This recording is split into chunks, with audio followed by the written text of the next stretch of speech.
va attendre Rachel arrive. Ah oui. OK. On va prendre des notes. Ouais. Puis il est mis. Oui. Oui. Bonsoir tout le monde. Bonsoir, bonsoir. Ce soir, on a des remplaçants au Conseil des maires, fait que je vais commencer par saluer Mme Valérie Petit pour la représentante du Grand Saint-Esprit et François Pagé qui est à Aston Jonction. Bienvenue chez nous. Donc, on y va tout de suite. Vous avez l'ordre du jour. Vous l'avez consulté. Ça prend une proposition pour l'adoption de l'ordre du jour. Excuse. Il est à l'ordre du jour. Hein. Il y a un point qui a été ajouté aujourd'hui là, en 3.8, là, mais il est déjà à l'ordre du jour. Donc, M. Lefebvre et M. Biron, merci. Excusez, je vais prendre l'habitude de tourner mes pages. En 1.3, adoption des délibérations du Conseil des maires du 18 juin. Si vous êtes d'accord, M. Marcotte en fait la proposition. M. Lemire, appuie. En 1.4, adoption des délibérations du comité administratif du 2 juillet. Prendre proposition pour l'adoption. N'importe qui. M. Voulinier, M. Théroux, merci. En 1.5, document reproduit. Il n'y a pas de document reproduit pour ce soir. Et ni de correspondance. 1.6, il n'y a pas de correspondance. Au point 2, services administratifs et finances. 2.1.1, suivi budgétaire. Donc, c'est Mme Mayotte.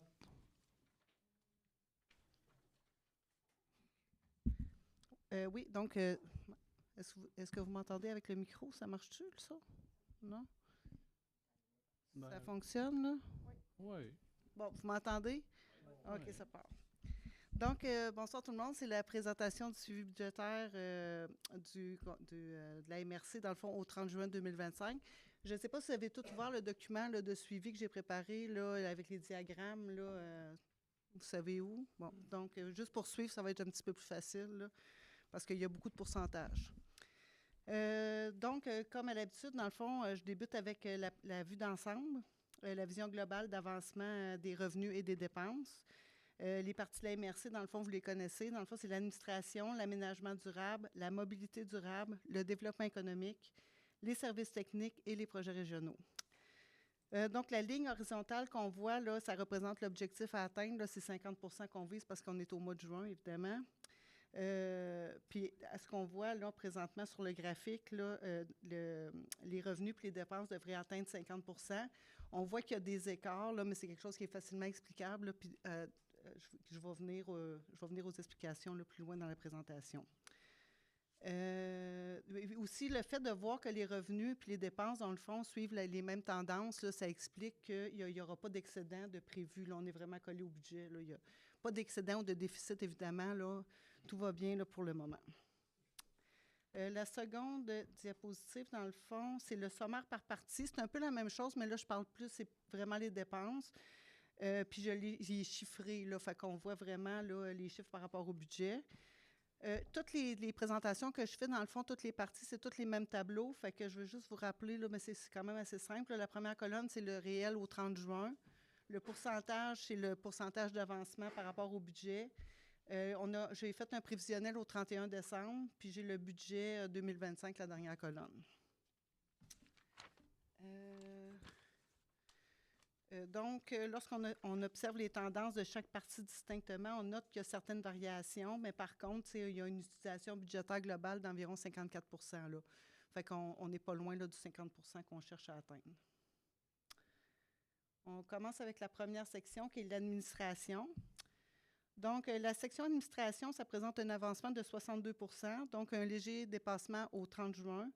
Puis un écart de fin d'année, dans le fond, non significatif par rapport au budget adopté en 2025. Au niveau de la législation, c'est la section qui présente principalement la rémunération des élus. Ça présente une utilisation budgétaire de 56 %.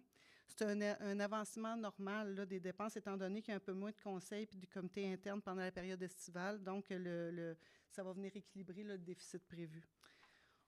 Dans cette section-là, on retrouve également le budget de commandite, puis les frais afférents aux différents congrès là, auxquels les élus assistent ou la direction générale.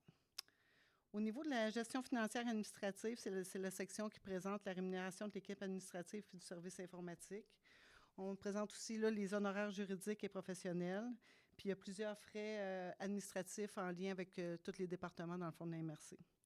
On présente également les ententes de gestion, dans le fond, qui sont gérées par la MRC, comme les ventes pour non-paiement de taxes là, pour les impôts fonciers, puis les redevances pour les carrières sablières. Ça étant donné que c'est comme des in and out, dans le fond, on reçoit l'argent puis on le redistribue. C'est pas quelque chose comme qui doit être considéré dans notre avancement budgétaire. Fait que c'est parce qu'au budget, ces sommes-là, dans le fond, ça représente 27 %. Si on les retire du calcul, on a un avancement budgétaire de 47 %. Fait qu'on est pile poil sur qu'est-ce qu'on cherche, là, ou à peu près. Au niveau du centre administratif, c'est la section qui présente les liens avec l'entretien du bâtiment puis les assurances. Fait qu'on on a un avancement de 42 %, puis c'est normal, dans le fond, c'est juste que la dette à long terme, le remboursement de capital, il n'est pas encore, au 30 juin, on ne l'a pas encore remboursé, fait qu'on est un petit peu en deçà du budget au 30 juin. Au niveau de la fibre optique, c'est une petite coquille, là, c'est linéaire, là, le chiffre n'est pas bon, là, mais on est vraiment à 50 % des dépenses. C'est un montant mensuel qu'on reçoit pour l'entretien du réseau, là, fait qu'on a 6 mois de dépenses, puis on est pile sur le budget aussi. Au niveau de l'aménagement durable et de la transition écologique, c'est la section, dans le fond, qui présente évidemment l'aménagement, la géomatique et les cours d'eau. On a un dépassement d'utilisation budgétaire globale de 70 %. Au niveau de l'aménagement, on a un écart de 86 %, mais c'est vraiment causé par les dépenses de subvention pour les projets locaux aux municipalités. C'est tous des projets qui étaient adoptés en 2024, mais qui ont été versés en 2025, puis ça nous cause un dépassement budgétaire, mais j'avais la subvention reportée aux revenus, fait que c'est pas vraiment un dépassement. Il n'y a pas de déficit prévu là, par rapport à ça. Là. On a également les salaires qui affichent un excédent budgétaire. C'est suite à des changements là, au niveau de l'organisation, puis l'excédent budgétaire au niveau des salaires a été transféré dans un autre département pour la création d'un nouveau poste. Au niveau de la géomatique, c'est les honoraires en lien avec le logiciel PG qui cause le dépassement. Au budget, on avait prévu 20 000, puis finalement, là, avec toute leur fusion puis le dépassement de coûts, on est rendu à 38 000 là, pour les frais pour PG 2025. Mais on va éponger le déficit, dans le fond, avec une subvention qu'on a, là, la capacité d'accueil, qui permet le financement des honoraires informatiques. Au niveau des cours d'eau, on a des travaux importants qui sont toujours prévus. Ils sont toujours prévus au budget, mais ne sont toujours pas réalisés. Donc, ils vont probablement être reportés à 2026. Puis depuis au 30 juin, les travaux de cours d'eau réguliers ne sont pas encore facturés. Ils ont commencé à être réalisés, mais on a seulement 3 % dans le fond des travaux qu'on a reçus et payés sur un budget de 135 000. Fait que c'est pour ça le 22 %, parce que sinon, le reste de la partie, c'est en lien avec le salaire de la responsable. Puis cet avancement-là précis, c'est 49 % d'avancement. Fait qu'on est sur le budget également. Au niveau de la mobilité durable, c'est ici qu'on présente, dans le fond, le service de transport collectif et adapté. Dans le fond, l'avancement des dépenses au niveau du transport, ça va bien. On parle globalement de 42 % d'avancement budgétaire au 30 juin. Les salaires, dans le fond, c'est les salaires de la répartitrice, le coordonnateur et les chauffeurs. On a une progression de 48 %. Puis comme j'ai mentionné précédemment, dans le fond, le poste de coordonnateur au transport a été créé là, grâce à la réorganisation qu'on a faite au niveau de l'aménagement. Puis dans le fond, c'est un peu ça là, qui vient expliquer en partie le dépassement budgétaire prévisionnel au 31 décembre. Donc, les dépenses d'entretien puis d'utilisation des véhicules, ça suit la courbe standard. Puis le montant pour la bonification du fonds de transport qu'on a prévu au budget est toujours prévu. Ça devrait se réaliser, là, le 100 000 qu'on a prévu. Au niveau de la section de la mobilité durable haute, ça présente les frais en lien avec les conseillers en mobilité durable puis certaines petites dépenses là, en lien avec les vélos libre-service. Ensuite, on a le développement économique et l'attractivité du territoire. Dans le fond, ce département-là, ça présente le développement économique, ça présente l'attractivité du territoire, la promotion du territoire et le tourisme. Ça présente un avancement budgétaire de 41 %. Au niveau du développement économique, ça présente principalement le salaire des conseillères en développement économique, en lien avec le service conseil aux entreprises et la gestion des fonds. Puis ça suit une progression de 43 % au 30 juin. L'excédent budgétaire qui est causé par l'avancement du projet incubateur agroalimentaire, parce que dans le fond, les dépenses ont été prévues, mais étant donné qu'on est en début, ça nous cause comme un petit excédent, là, mais les dépenses vont être réalisées éventuellement, puis l'excédent va se résorber. Puis on a certaines contributions à des organismes qui n'ont pas encore été versées, mais qui vont l'être au 31 décembre. Au niveau de l'attractivité du territoire, on observe un avancement budgétaire de 30 % seulement. Dans le fond, cette partie-là, ça présente le salaire de la conseillère s'occupant de la gestion des actions en lien avec des subventions telles que le ministère de l'Immigration, le MIFI. On a le MADA, puis on a la gestion de l'entente de développement culturel. On y retrouve également les dépenses en lien avec ces actions, puis des contributions à divers organismes communautaires et la coordination des camps de jour. Évidemment, le salaire de la conseillère en communication. Donc, l'excédent budgétaire est principalement attribuable à l'entente de développement culturel dont les dépenses n'ont pas été encore engagées pour le moment et à certaines contributions communautaires qui n'ont pas été versées. Il y a probablement aussi plusieurs actions en lien avec l'entente de développement culturel qui vont être reportées à 2026. Mais ça ne créera pas d'excédent parce que la subvention est reportée d'autant. Au niveau de la promotion du territoire et du tourisme, c'est une section, ça présente entre autres la rémunération de la conseillère en développement touristique, le budget de promotion et les frais afférents au bureau d'information touristique. Ça présente un avancement budgétaire de 40 %. Donc, l'excédent budgétaire est dégagé par le budget de promotion qui a été engagé mais non versé au 30 juin. Ce budget-là, dans le fond, il est consacré en partie à une consultation citoyenne puis à la rédaction d'un plan d'action concernant le tourisme sur le territoire, ainsi qu'un nouveau site web affichant le calendrier des événements des municipalités. Au niveau des services techniques, on a le département d'évaluation foncière. Dans le fond, c'est toujours le contrat. Le contrat avec la FQM est toujours en vigueur. Juste le budget concernant ce service-là, ça représente 50 % des dépenses en lien avec tous les services techniques. Puis le suivi réel il est présentement en accord avec le budget. Là, on est à 6 mois sur le contrat total. Au niveau du service d'inspection offert aux municipalités participantes, c'est 45 % d'utilisation budgétaire. Puis l'excédent budgétaire est causé par une réorganisation du service, puis il va être comblé par des honoraires professionnels et par l'embauche d'un nouveau technicien d'inspection municipale dès l'automne, ou peut-être un petit peu avant, là, dépendamment, on est en affichage présentement. La section incendie qui présente le salaire du préventionniste incendie, les frais en lien avec le logiciel première ligne, ainsi que les frais pour le service 911 géré par la COCA, affiche une progression budgétaire de 42 % causée par certains frais non comptabilisés au 30 juin, dont les frais justement par la COCA qu'on n'a pas encore facturés et refacturés. Au niveau de la SHQ, c'est les dépenses en lien avec les programmes de rénovation, sont directement en lien avec les demandes citoyennes et de l'avancement des dossiers, évidemment. Au 30 juin, on a versé 63 000 principalement pour le programme Réno-Régio et reçu un montant équivalent de la part de la SHQ. OK. Finalement, pour les projets régionaux, je les ai toutes détaillées, c'est sur 2 pages, je vais vous épargner la lecture. Là. Dans le fond, c'est que c'est des ententes, dans le fond, qui sont gérées par la table des MRC, puis auxquelles toutes les MRC du Centre du Québec participent. On sait d'avance les ententes consignes, puis sont sur plusieurs années, donc on est sur le budget. On a juste un petit dépassement au niveau de l'espace d'accélération et croissance. Dans le fond, il y a un petit oubli au niveau du budget et de la facturation là, de la part de l'ARDEC.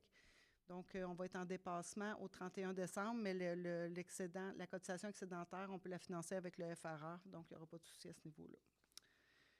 Finalement, je présente les diagrammes circulaires concernant les catégories de revenus.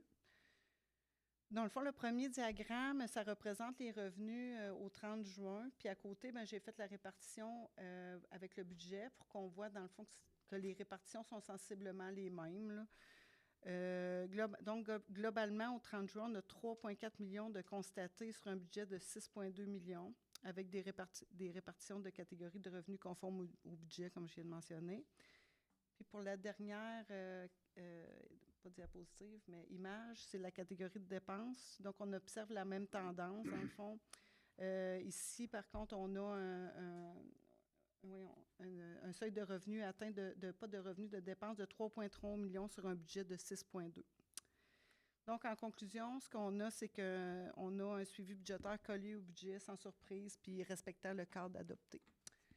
Si jamais vous voulez plus de détails, parce que c'est sûr que moi, c'est vraiment global, qu'est-ce que je présente, puis j'y vais rapidement, mais si vous voulez plus de détails sur tous les revenus dépenses qui sont dans chacune des catégories, c'est tout détaillé dans le document de budget 2025, là, quand on a adopté le budget, je vous l'avais transféré. Mais si jamais vous avez des questions, n'hésitez pas là, juste à communiquer avec moi, puis ça va me faire plaisir de répondre à vos questions. C'est bon, merci beaucoup. Là, ce soir, est-ce qu'il y a des questions rapides? Sinon, on pourra communiquer. Semble-t-il que non. Merci, Mme Mayotte. C'est pas une adoption, c'est juste une présentation. Oui. C'est bon. Fait que là, on est rendu à 2.1.2, reddition de compte couvrant les périodes du 1er janvier 2025 au 31 mars 2025 et rapport d'activité. Fonds région et ruralité, volet 2. Oui, OK. Mme Mayotte. Oui, donc, considérant l'entente du FRR volet 2 qui débutait le 1er avril 2020, considérant que la MRC doit produire un rapport d'activité pour rendre compte des sommes qui ont été versées, considérant que la dernière période en lien avec l'entente, ça couvre la période du 1er janvier au 31 mars 2025. Donc, je vous propose d'adopter la reddition de compte 2025 puis le rapport d'activité à cet effet. Est-ce qu'il y a des proposeurs? M. Marcotte et M. Noël. Merci. 2.1.3, donc règlement avec la Ville de Bécancour pour le transport adapté, donc versement, approbation et autorisation. C'est encore Mme Mayotte? Oui. Donc, considérant que la MRC a acquis la compétence en matière de transport adapté, considérant que la MRC et la Ville de Bécancour souhaitent gérer le transport adapté chacun sur leur territoire respectif, considérant le rapport de mission de procédure convenue préparé par M. Danny Coderre, CPA, auditeur, qui présente les données relatives à la répartition de l'actif-net pour les années de 90 à 2022, considérant que le rapport établit un ratio de répartition de 34,18 % en faveur de la Ville de Bécancour. Dans le fond, je vous recommande d'approuver le rapport de mission de procédure convenue préparé par M. Danny Coderre, puis d'autoriser la MRC à faire le versement à la Ville de Bécancour pour un montant de 142 611,44 $, mais au nom de Bougibus. C'est bon. Merci. Donc, ça prend une proposition. M. Lemire, M. Biron, merci. Donc, en 2.2, administration, 2.2.1, politique de l'usage de l'intelligence artificielle à la MRC Nicolet-Yamaska. Madame Tardif. Alors, vous avez reçu le document. Il a été déposé dans un premier temps au comité administratif. Alors, c'est suite évidemment à l'usage de plus en plus fréquent dans les différentes équipes de toutes sortes de plateformes et aussi suite à une présentation que nous avons eue dans le cadre d'un congrès avec la FQM, qu'on vous propose d'adopter cette politique-là afin d'encadrer l'usage de toutes sortes d'outils, de plateformes ou plateformes là, de l'intelligence artificielle, dans une optique, évidemment, de diminuer des risques. Le document est grandement inspiré, justement, des analyses faites par la FQM. Alors, évidemment, comme toute technologie, c'est comme une technologie qui avance très rapidement et malgré les risques, cela peut quand même être un outil de travail fort intéressant. Donc, ce qu'on vous propose dans la politique, vous avez pu le voir à la lecture, c'est qu'on ait un comité interne qui suivent l'évolution, qui soient aussi en contact avec l'ensemble des employés pour pouvoir vous faire des recommandations sur les meilleurs outils à utiliser de manière à toujours rester sécuritaire. Fait qu'évidemment, on vous propose l'adoption de cette politique-là, si elle vous convient. Grande proposition. Je regarde à gauche, à droite. Madame Saint-Amour, Monsieur Bédard, merci. Oui, c'est ça. Oui. Le comité que vous allez avoir, est-ce que vous allez avoir, mettons, des personnes tests? Parce que ça, on peut bien l'encadrer, mais si on ne fait pas de tests avec... Ah non, oui. C'est la direction du développement économique et de l'attractivité du territoire qui fait les tests actuellement. Puis elle va être au comité et avec, évidemment, notre responsable de la sécurité informatique. Fait que donc, on a comme celui qui doit voir à la sécurité puis celle qui l'utilise. Là, donc, ouais. Donc, au point 3, service d'aménagement durable et de la transition écologique, en 3.1, demande de la municipalité d'Aston Jonction, révision du schéma d'aménagement et de développement. Madame Laure. Oui, donc bonsoir tout le monde. Donc, nous avons reçu une résolution de la municipalité d'Aston Jonction qui demande à la MRC de prendre en considération, en fait, un besoin au niveau des espaces résidentiels, là, au niveau de sa municipalité. Ce qu'on vous propose aujourd'hui, c'est de confirmer à la municipalité d'Aston Jonction que leur demande en espace résidentiel d'une superficie de 95 000 m² sera prise en considération lors de la révision du schéma d'aménagement et de transmettre une copie de la résolution à la municipalité. C'est bon. Est-ce qu'on a une proposition? Monsieur Bédard? Madame Saint-Amour? Merci. En 3.2, c'est avis de conformité au règlement 2025-03 de la municipalité de la Visitation d'Yamaska. Madame Laure. Oui, donc c'est un règlement qui concerne le règlement de zonage 2016-09 qui vise à créer 2 nouvelles zones d'affectation publique institutionnelle à l'intérieur du périmètre urbain. C'est conforme au schéma d'aménagement. On vous en fait la recommandation. Merci. Proposition. Monsieur Lefebvre. Monsieur Marcotte. Merci. En 3.3, avis de conformité au règlement 2504 de la municipalité de Saint-Léonard d'Aston.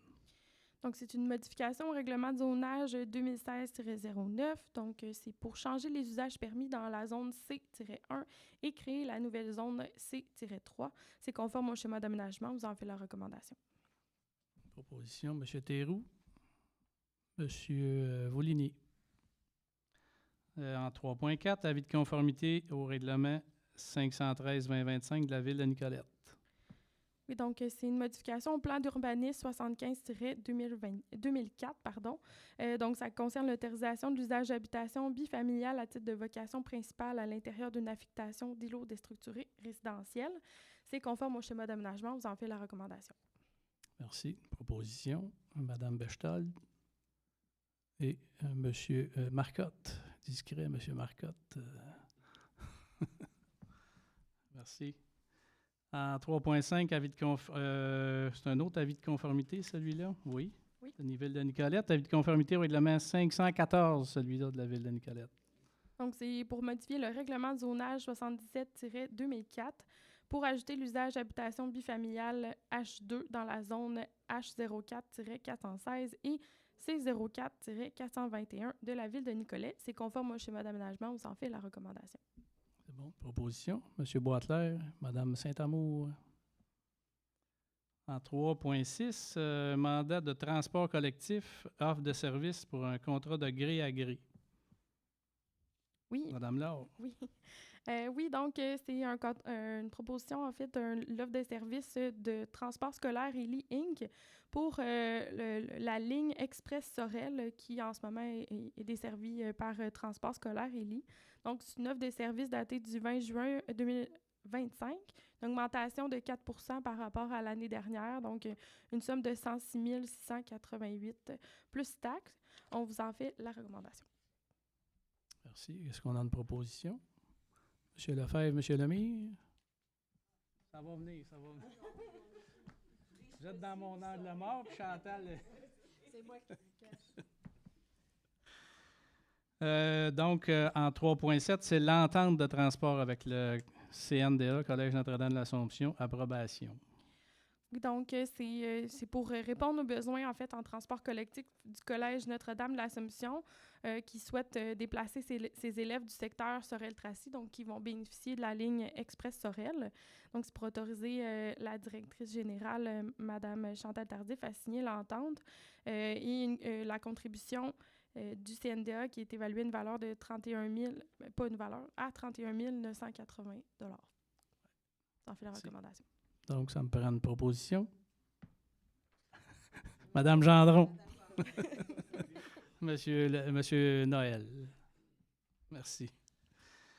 En 3.8, avis sur une demande d'autorisation de la municipalité de Sainte-Monique à la Commission de protection du territoire agricole du Québec Pour la municipalité de Sainte-Monique, oui.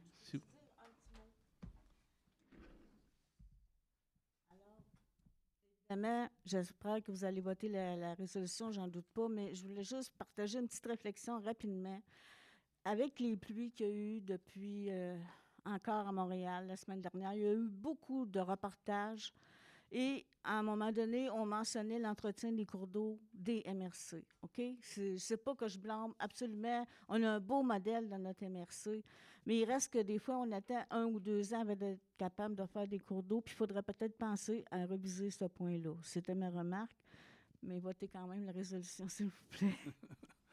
Merci. Merci.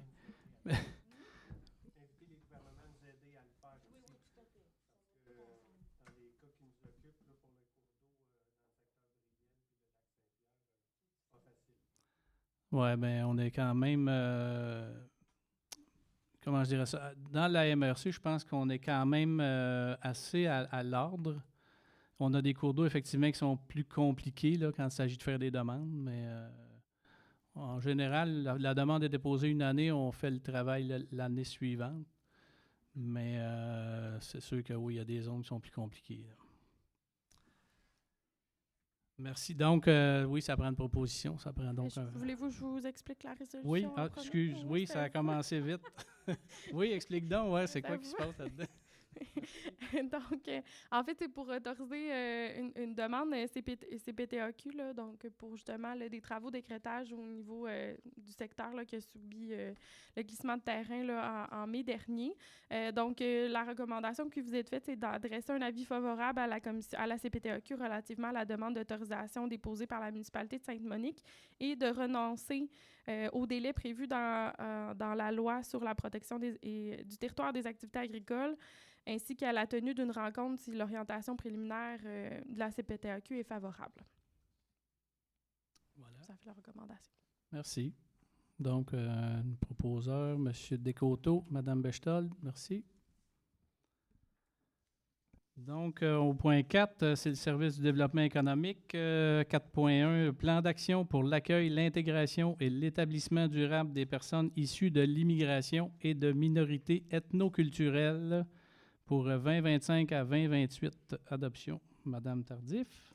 Alors, vous avez reçu le plan d'action. Évidemment, je ne vous en ferai pas là, la lecture, mais vous rappelez quand même que ça fait déjà plusieurs années que la MRC est très active au niveau de ces entreprises, notamment au niveau du recrutement à l'international. Donc, l'année passée aussi, vous rappelez qu'on a déposé une demande pour avoir un financement pour pouvoir faire l'élaboration du plan d'action qui vous a été déposé. Ce plan d'action-là est issu de sondages, de consultations et de travail avec tous les partenaires du territoire. Donc, évidemment, nos objectifs, ça vise à renforcer notre capacité d'accueil et d'intégration. Et puis, considérant qu'il faut adopter ce plan-là pour pouvoir déposer dans le nouveau programme du ministère, qui est la résolution d'après, là. Donc, on commence par vous demander, de vous recommander de l'adoption du plan d'action. Donc, c'est un prérequis. M. Biron, M. Marcotte. C'est bon, là, c'est clair. Donc, le corollaire, c'est 4.2, donc programme du ministère de l'Immigration, de la Francisation et de l'Intégration, une aide financière, autorisation.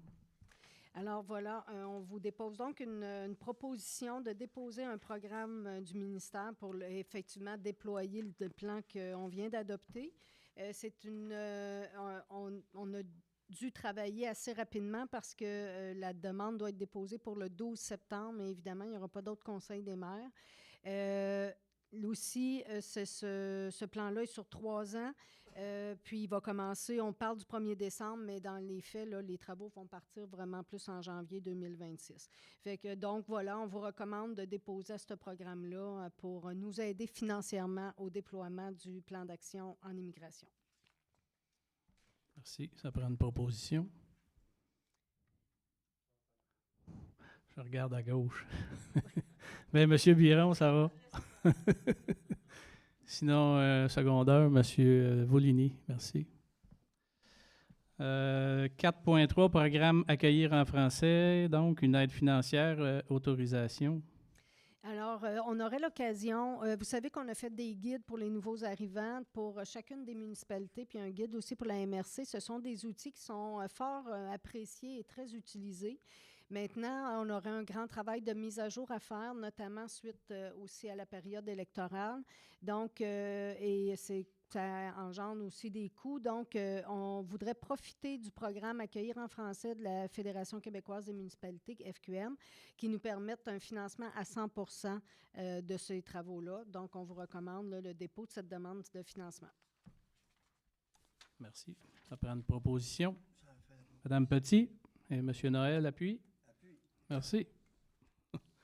En 4.4, reddition de compte 2023, Fonds local d'investissement. Adoption. Alors, Madame oui, Tardif. oui, Oui. c'est moi qui vais le faire aussi. Alors, considérant le programme d'aide d'urgence aux PME qui avait pour objectif de soutenir les entreprises touchées par la pandémie de la COVID-19, considérant que ce programme est désormais terminé, considérant aussi que les créances irrécouvrables du programme d'aide d'urgence doivent être adoptées par le Conseil des maires. Ce soir, ce qu'on vous dépose, c'est un dossier. Vous voyez aussi dans l'autre considérant là, qu'on a eu seulement 1,2 des sommes qui nous ont été allouées là, sur près de 4 millions qui ont été malheureusement irrécouvrables. Donc, ce soir, on vous dépose là, le dossier, le seul dossier qu'on a pour cette année, pour l'année 2025. Donc, si ça vous va, ça va prendre une proposition. Madame Saint-Amour, Madame Bechtel, merci. Donc, si on continue, au point 5, on n'a pas de dossier, service technique. Point 6, pas de demande d'appui. Point 7, discussion et information. On a revue de presse, Madame Tardif. Vous avez reçu la revue de presse. Je m'étais pris des notes, excusez-moi. Alors, oui, évidemment, on parle du site du tourisme, notre nouveau site pour le tourisme. Les résultats aussi de notre équipe économique. Vous vous souvenez, on avait déposé ça au dernier conseil des maires, puis on avait fait un communiqué. J'attire votre attention aussi sur le fait que Télécœur, à qui on donne un soutien aussi, a fait 2 vidéos, dont avec Saint-Célestin et Grand Saint-Esprit. On a aussi quelques municipalités qui ont été dans l'actualité, soit Baie-du-Fèvre pour sa nouvelle école et Saint-François-du-Lac pour sa scène extérieure. Merci. Donc, ensuite, c'est le rapport des comités. On y va avec les comités internes. Le premier, ce serait le comité MADA avec M. Bédard. Bonsoir à tous. Nous avons eu une rencontre le 17 juin 2025. Les points qui ont été discutés, nous avons reçu la visite de Mme Ève Charret, conseillère en carboneutralité et résilience climatique de la MRC, pour nous présenter sommairement la démarche du plan climat en ce qui concerne plus particulièrement les personnes aînées. Mme Ève Charret a également présenté les différents outils intéressants pour les participants, ainsi que pour les personnes aînées, comme le service de bénévolat contactant les personnes inscrites avant les vagues de chaleur offertes par le Conseil climat. Aussi, il a été réalisé un tour de table des avancements des différents plans d'action, notamment quant aux projets en cours, ainsi qu'aux initiatives et activités réalisées dans chacune des municipalités membres de la MADA. Nous avons discuté aussi du projet de confection d'un aimant à réfrigérateur indiquant les numéros d'urgence qui sont les plus importants. Aussi, nous avons discuté des nouvelles rencontres pour les comités locaux MADA avec un invité spécial. Je pense que ça peut être intéressant pour chacune des municipalités participantes. Et ici, nous avons discuté avec la possibilité que Mme Justine Lefebvre, conseillère en concertation et développement local de la MRC et responsable du volet MADA, assiste à une rencontre par année des différents comités locaux pour présenter son rôle, en apprendre davantage sur les initiatives MADA dans chacune des municipalités et ou pour échanger sur les besoins de chacune des municipalités. C'est tout. Merci. Merci, M. Bédard. Maintenant, en 7.2.1.2, comité de pilotage en immigration, c'est M. Noël.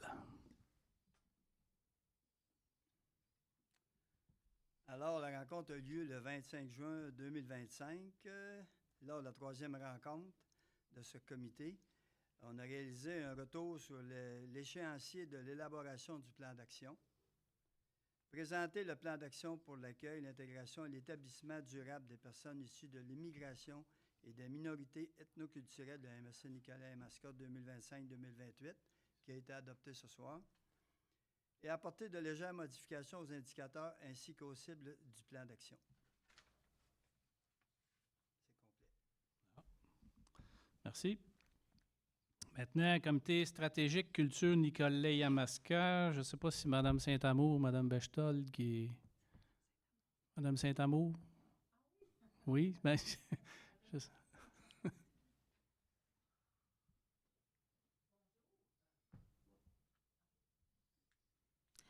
Bonjour, je n'étais pas à la rencontre du 11, mais du 24 juin. Dans le fond, plusieurs membres de la MRC ont rencontré la firme Acolyte. Moi et Mme Bechtold aussi étions là. Et la firme Acolyte nous a présenté les logos possibles pour notre comité. Et ces délibérations ont fait partie aussi de la rencontre des maires la semaine passée. J'ai pas d'image à présenter, mais... Il va y avoir le lancement cet automne de notre Ah! Je crois que c'est le 18, hein? 18 septembre, ça se peut-tu? Je pense que la date va devoir bouger. Oh, d'accord. On va vous en reparler avec. D'accord, mais je n'étais pas préparée à faire le résumé, donc ça fait légèrement le tour. Merci. Donc, à suivre. Merci. Donc, comité sécurité publique maintenant avec M. Noël. Oui. Présentation de... Il y a eu 2 comités, un le 27 de mai et l'autre le 8 juillet. Donc, nous avons rencontré la conseillère en concertation et développement local de la MRC. En lien avec notre priorité, réaliser des activités de prévention de la criminalité pour lutter contre la fraude envers les aînés. Les démarches de communication déterminées par rapport aux pharmacies, dépliants par la poste, annonces via les divers moyens de communication des municipalités, en plus des aimants avec les numéros 911, 811, numéro pour dénoncer la maltraitance, numéro pour dénoncer les fraudes, numéro du CAVAC. Et pour l'autre rencontre, nous avons eu la présentation du rapport annuel d'activité 2024-2025, incluant notamment les activités de prévention auprès des aînés, les balles de fin d'année, les activités estivaux, les accidents routiers, nautiques, enquêtes, mesures d'urgence, etc. Ça fait aussi le tour. Merci. Merci, M. Noël. Maintenant, c'est le comité de tourisme avec M. Théroux. Bonsoir. Le 12 juin, seulement les maires du comité tourisme se sont réunis afin de faire avancer plusieurs dossiers. Nous avons donné aussi notre appui au projet régional de la tournée de la Saint-François. M. Alain Brosius de Drummond Économique a présenté ce projet visant à valoriser la rivière Saint-François par un circuit récréo-touristique longeant la rivière Saint-François. À la lumière des échanges, un consensus favorable s'est dégagé autour des actions suivantes. Verser une contribution unique de 5 000 à même l'enveloppe touristique de la MRC pour appuyer le montage financier du projet. Autoriser la participation de la conseillère en développement touristique au comité de pilotage. Aussi, nous avons procédé à la nomination d'un nouveau président du comité touriste. Le poste était vacant depuis le départ du dernier président. Une discussion initiée par Shelley Louise a mené à la désignation de moi-même, Pascal Théroux, comme président du nouveau président du comité, avec l'appui unanime des membres. Nous avons aussi visité le bureau d'information touristique. Plusieurs membres du comité se sont rendus sur place afin de visiter les lieux. Plusieurs d'entre eux n'y avaient jamais allé auparavant. Cette visite leur a permis d'échanger sur les pistes d'amélioration possibles à raison du rapport des travaux majeurs en 2027. Le comité a recommandé de procéder à l'évaluation des coûts qui pourraient être associés à un léger rafraîchissement de l'espace d'accueil, notamment par la peinture, pour améliorer l'image du bureau. La conseillère en développement touristique solliciterait des soumissions pour évaluer les coûts de ces améliorations temporaires. C'est tout. Merci. Merci. Maintenant, on y va avec le comité de développement économique, M. Noël. Oui, la rencontre s'est déroulée le 3 juillet dernier afin de faire le point sur les dossiers en développement économique du territoire.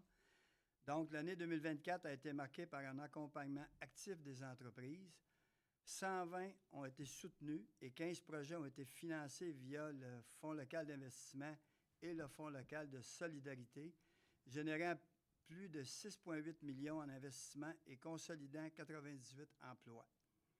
Un point était fait sur le programme PAU-PME, maintenant terminé. Ce programme avait pour but d'aider les entreprises affectées par la pandémie en leur offrant à la fois des prêts remboursables et des subventions pré-pardonnées. Au total, 109 entreprises ont été soutenues. 3,98 millions ont été octroyés, dont 1,68 millions sous forme de subventions, montant non remboursable. Le reste sous forme de prêts remboursables, dont 798 000 sont toujours en cours de remboursement. Seulement 2 créances ont été radiées, soit 1,3 du total, un très bon résultat. Ça a été déposé en résolution ce soir. Ce bilan confirme une gestion efficace et rigoureuse du programme sur notre territoire. Les membres ont échangé autour du rapport Dufour et du plan PME 2025-2028 qui confirment le rôle clé des MRC dans le développement économique local. L'ARDEC traverse une période de transition. Certains projets régionaux sont terminés et quelques initiatives toujours actives et d'autres en réflexion. Plusieurs projets locaux ont aussi été discutés, dont le projet Ecotone, la campagne de promotion du développement économique et le kiosque Les Émergents, dont les premiers résultats sont encourageants. Enfin, un suivi a été ajouté concernant le projet Volumino en lien avec l'utilisation de l'eau de pluie en milieu agricole. Le projet sera réorienté. La prochaine rencontre, le 4 septembre prochain. C'est tout. Merci, M. Noël. Maintenant, c'est le comité PDZA, qui est le plan de développement de la zone agricole. C'est M. Lemire. Bonsoir. Moi, je vais vous parler des émergents. Je vais vous faire un rappel du concept. C'est un incubateur de mise en marché permettant aux entreprises participantes de vendre leurs produits toute la saison, mais de se diviser les périodes de vente. Des prélèvements sur les ventes permettent de financer les dépenses courantes de l'année suivante. En 2025, c'est 11 entreprises participantes et un partenariat. Une employée est présentée samedi et dimanche toute la saison. Samedi et dimanche toute la saison. Les ventes sont bonnes, mais ce n'est pas la meilleure saison jusqu'à présent, selon les marchands de longue date. Fermeture des voies sur le pont de la Violette, mauvaise température, conjoncture économique, plusieurs hypothèses peuvent l'expliquer. Une belle complicité et un esprit d'équipe sincère entre les participants. Quelques enjeux et constats ressortent déjà, comme par exemple avoir un employé au kiosque est primordial pour la saine gestion du kiosque au quotidien. La chambre froide est essentielle, mais pourra être plus petite. Les prochaines étapes à l'automne seront de travailler l'aspect accompagnement d'incubateur et de rallier les partenaires autour du projet de manière plus concrète. Somme toute, le projet se déroule bien et les entreprises sont toujours satisfaites de leur participation.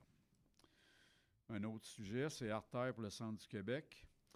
Bassin de 115 participants qui visent s'établir au centre du Québec, puis on a 78 propriétaires qui veulent participer. Trois négociations sont en cours.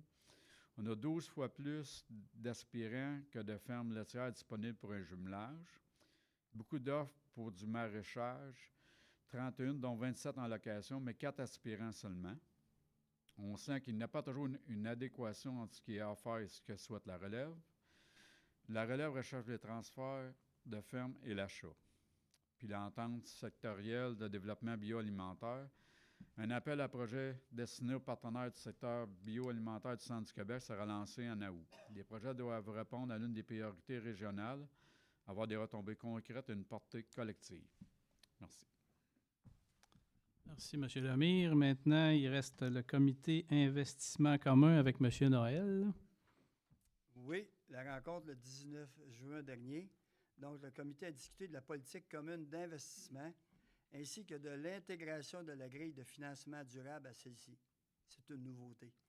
Lors de cette discussion, nous avons abordé l'idée d'ajouter une prime de risque au taux d'intérêt du Fonds local d'investissement, tout en permettant, à l'inverse, des rabais de taux pour les projets répondant aux critères de la grille de financement durable.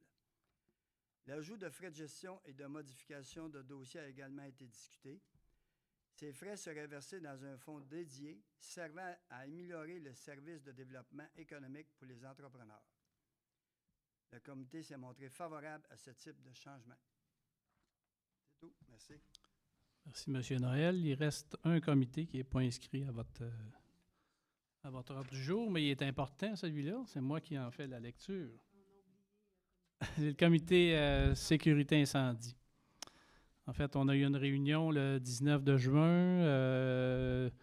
Donc, en résumé, on a travaillé sur le schéma incendie. On est en train de le réviser. On a commencé avec, en tenant compte des nouvelles orientations ministérielles. Notre conseillère au ministère de la Sécurité publique, c'est Mme Madeleine Gélina, qui nous assiste dans cette démarche. Une première ébauche a été faite et a été envoyée au ministère de la Sécurité publique. Puis nous avons reçu un retour pour des corrections et précisions. Donc le travail se continue. Mais on s'entend que le document va être beaucoup plus complet que le dernier schéma. Donc il y a un travail à faire qui est important là-dedans. Vous savez que les pompiers, souvent, sont les premiers arrivés sur un événement.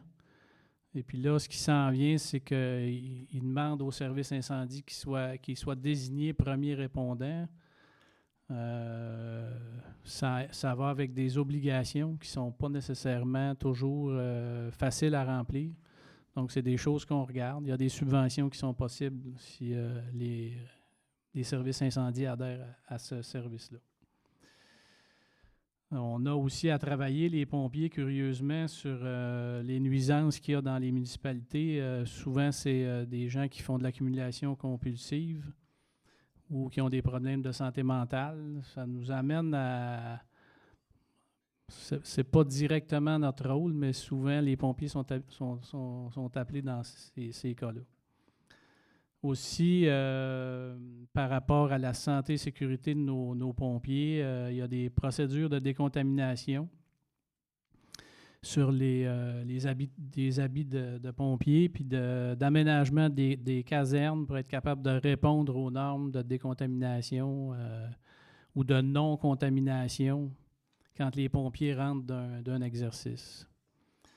Alors, c'est des choses qu'on discute. C'est des dossiers qui sont quand même importants parce que ça va engendrer des coûts quand même importants pour nos services incendies. Voilà. Merci. Ensuite, les comités externes, il n'y en avait pas pour ce soir. Le point de vue de la table des MRC, il n'y a pas de discussion non plus qui s'est faite. Donc, on serait déjà rendu au point 8, qui est la période de questions. Donc, je vais inviter les gens qui ont des questions à poser à venir se présenter au micro. Vous vous nommez et vous vous adressez à moi, puis vous essayez d'avoir une question, si possible. Merci. Bonsoir. C'est un peu haut, mais c'est pas grave. Donc, je m'appelle Rachel Fallman. Je suis de Saint-Zéphirin de Courval. Et si vous me permettez, je vais dévier légèrement. Je vais quand même poser une question, mais ce soir, j'ai un cadeau à vous offrir. Donc, je voulais juste vous expliquer un peu le cadeau qui va vous être offert. Comme vous le savez peut-être, le 14 juin dernier à Trois-Rivières, il y a eu un colloque « Repenser l'éolien ». Et lors de ce colloque, il y a eu le lancement d'un numéro spécial de l'Action nationale du même titre, « Repenser l'éolien ».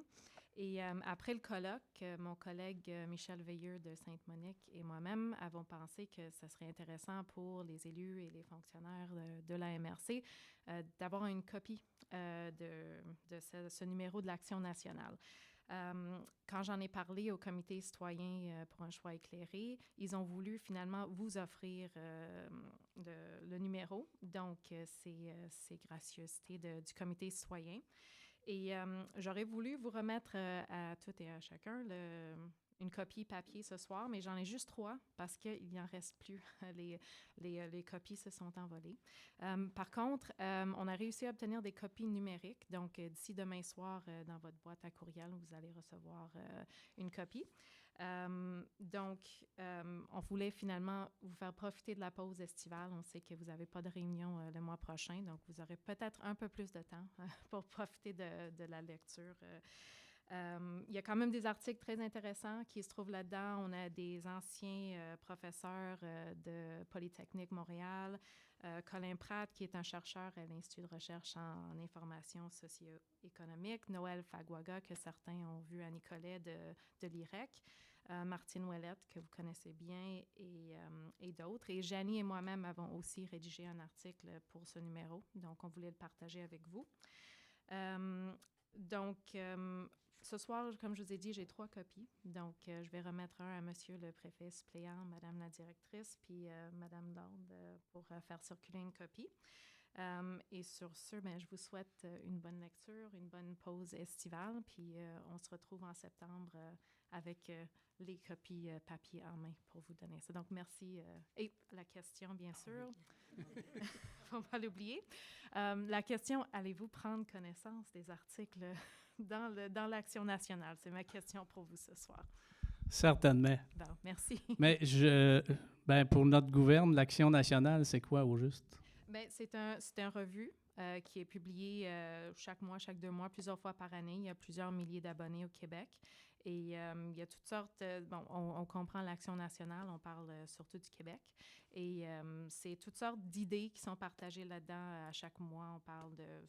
ce mois-ci, c'est l'éolien, mais souvent, c'est un mélange de différents sujets sur l'actualité politique, culturelle au Québec. Mais c'est pas un parti politique comme tel. Non, pas du tout. Okay. Non, vous allez voir là-dedans, il y a des députés qui subventionnent l'Action nationale, mais ils viennent de toutes parties confondues. Oui. C'est bon, merci. Merci.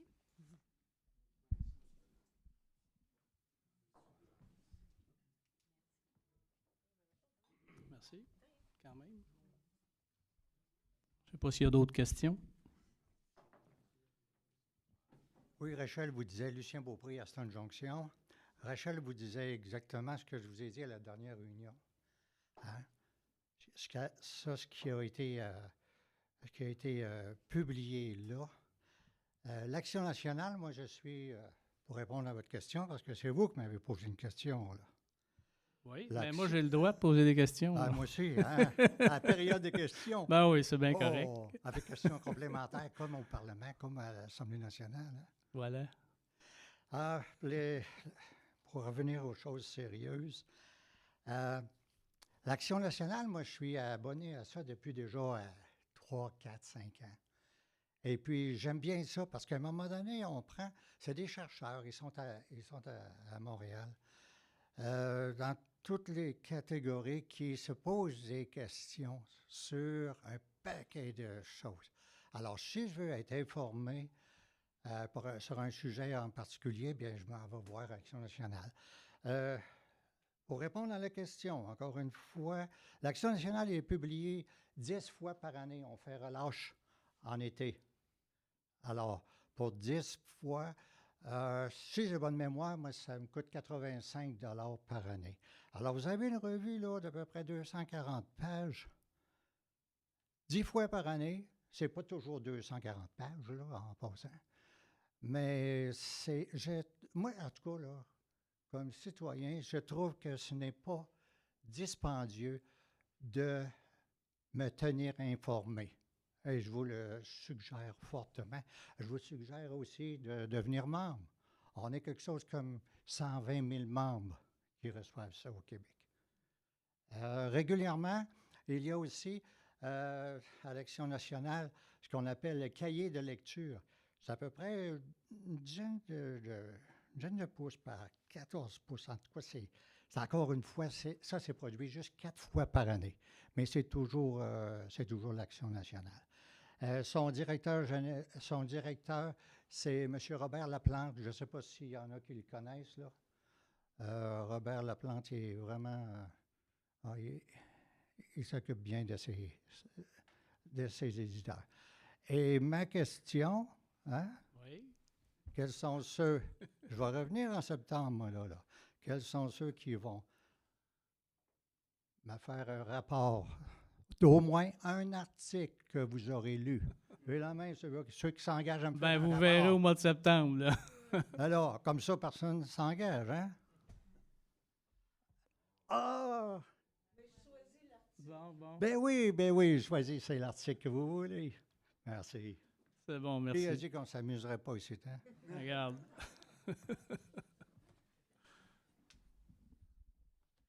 J'avais une deuxième question. Je ne sais pas si c'est envisageable, quand vous présentez des documents, de les afficher. Je vois qu'il y a un projecteur derrière vous, parce que ça nous permettrait de mieux suivre tout ce que vous dites, surtout quand il y a beaucoup de chiffres. C'est juste une suggestion et une question en même temps, si c'est envisageable. Écoutez, on va regarder ce qu'on peut faire, là, puis légalement, puis tout ça, là, je pourrais pas vous répondre ce soir, là. C'est bon. Ben, ouais. On s'en reparlera. Peut-être que, peut-être pas tout le temps, mais peut-être qu'à certaines occasions, oui.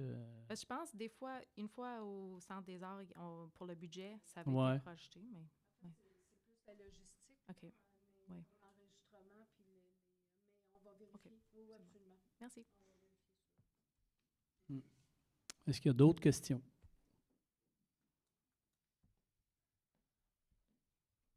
Bonjour, Marc-Olivier de Saint-Léonard d'Aston. C'est juste pour vous dire que le colloque Repenser l'éolien va être disponible prochainement en rediffusion. Donc, vous allez pouvoir l'écouter sur YouTube. Il va être disponible. Puis, j'avais aussi le même commentaire que Rachel. Là, je regardais ça en 45 degrés, qu'il y avait plein de beaux graphiques. J'étais comme, wow, j'aurais aimé ça. Les citoyens, on aimerait ça, comme faire partie de ça, puis être au courant. Puis, en tout cas, c'est pour une prochaine fois. Merci. Bon. Merci. Est-ce qu'il y a d'autres questions? Oui. Bonjour. Simon Trudel, Grand Saint-Esprit. Il y a peut-être un mois, le RVCQ a reçu 2 personnalités. Il y a Martine Ouellette, puis il y avait Mme Fallman ici. C'est le fun d'avoir pu avoir un ancien ministre qui vient vous rencontrer, puis une dame qui représente plusieurs élus, plusieurs élus, ex-élus, qui ne pensent pas comme la majorité, mais quand même, ils occupent ou ils ont déjà occupé le même poste que tous vous autres, là. Puis moi, ce qui me questionne beaucoup, c'est... J'ai 2 questions, en fait. Qui a gagné la partie de hockey ce soir-là?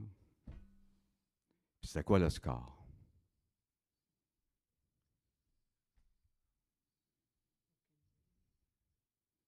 Y en a-t-il qui s'en rappellent?